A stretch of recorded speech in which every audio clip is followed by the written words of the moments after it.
Полицајецот од Охрид Стефче Стевоски, кој стана во јавноста познат и пред 2 години, го казни својот командир со 800 евра за сообраќајни прекршоци. Денес е рекордер по примени пријави. Против него се поднесени над 70 пријави по разни основи, бидејќи го навлекол гневот од предпоставените од колегите. Но не им останал должен и тој. Во матичната полициска станица во Охрид поднел над 50 представки, во кои открива и посочува докази за корупцијски скандали во полицијата. По 3 децениската служба во полицијата во Охрид вели дека е време да ги отворат картите со МВР. Замак пак се објасни како казнувајќи ги своите шефови, колеги и високи функционери на МВР, кои го кршеле законот, станал цел наместенки, континуиран мобинг и закани. Вели дека поради честите казни со намалување на платата бил оштетен 30.000 евра, затоа што работел според своите надлежности, а не според наредбите од старешините. Јас во своето работење се соочив со една состојба каде што одредени полициски службеници, а пред се непосредните старешини, злоупотребувајќи својата службена должност, се стекнува со енормен висок износ на парични средства, покажување на голем имот, покажување на голем пари, а сето тоа на штета на граѓаните на Охрид. Поради тие причини јас многу пати се спротивставував, пишував представки до внатрешната контрола на МВР, пишував кривични до јавното обвинителство Охрид, јавното обвинителство за организиран криминал и корупција. Пишував секаде, но за жал кај нас државата ни е затаена. Министерството за внатрешни работи функционира на еден принцип, да ја не речам на папагал, наредба каде што непосредните старешини се над законите, над уставот. Тука не успеав да ги победам, но сепак борбата продолжува и понатака. Кариерата му ја запечатила казната за командирот. Кусо време откако ја пишал казната, поради друг настан за кој тој тврди дека му е наместен, му го одземале службениот пиштол. Од тогаш ниту му го враќаат, ниту му даваат обврски. Контролирајќи го сообраќајот во август 2016 година, рано наутро, го фатил командирот како пристигнува на полна лента со нерегистрирано возило. За разлика од колегите кои биле спремни да замижат, Стевовски му пишал казна на командирот од 800 евра, 300 за пристигнувањето на полна линија и 500 евра за нерегистрираното возило.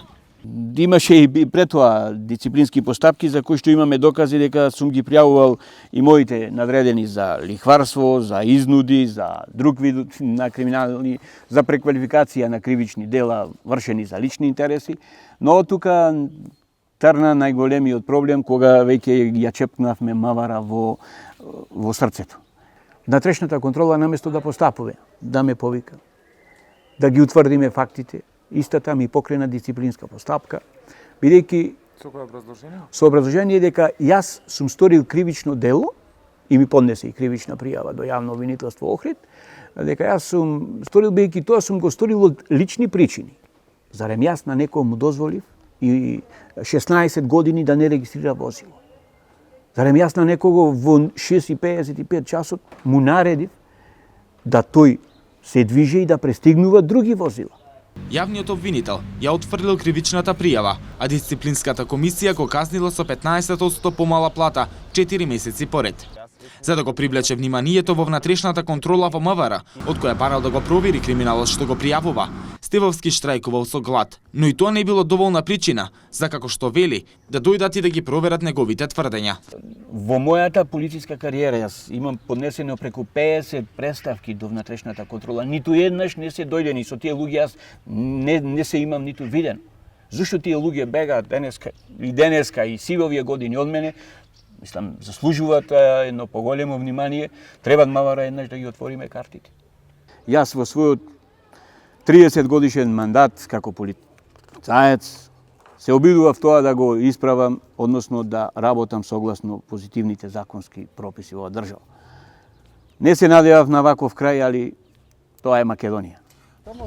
Наместо признание за професионалноста, вели дека бил деградиран и прераспределуван на работни места на кои ќе нема пристап до пријавите кои ги поднесуваат граѓаните. Со тој чекор, Стевовски смета дека високите структури во министерството се обиделе да се заштита за да продолжат со незаконски постапувања. Тој сведочи дека службениците, што биле обвинети дека правеле кривични дела, денес се унапредени на високи функции во министерството. Од Министерството за внатрешни работи пак не се расположени да разговараат за пријавите од Стевовски, како и за пријавите против него. За сите случаи поврзани со охридскиот полицаец од МВР, добивме само кус коментар. Одделот за внатрешна контрола, криминалистички истраги и професионални стандарди секогаш постапува кога има индиции за сторена повреда на работниот ред и дисциплината, а во согласност со своите надлежности, велат од МВР. Вработена беше нападната и ставена во казан за варење на храна. Му наредив на дежурниот за прихват да изготви записник за пријава, но од страна на истиот беше одбиено, бидејќи од страна на непосредни старешини му било наредено истите да бидат избркани од полициската страница.